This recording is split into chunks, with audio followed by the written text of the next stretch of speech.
So we have ethical investing. People will hear things like ESG investing, socially responsible investing. I mean, Alice, could you just quickly clear up some of those acronyms, because you do it very well at the start of your book, because it's something that's evolved over time, hasn't it? It's something that we've had for a while, and then we've got through to this sort of ESG phenomena.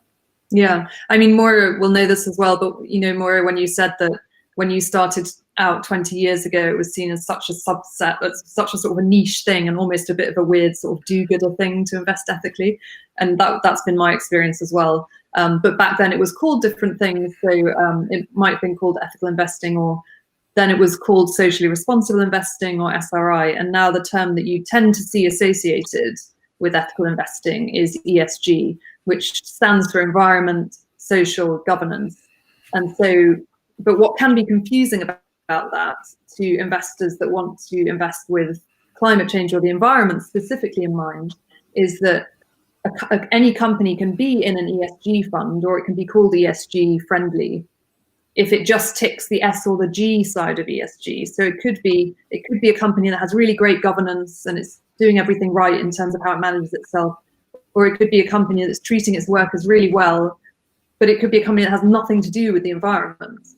So I think that confuses a lot of people early on, because they think ESG is sort of associated with environmental investing.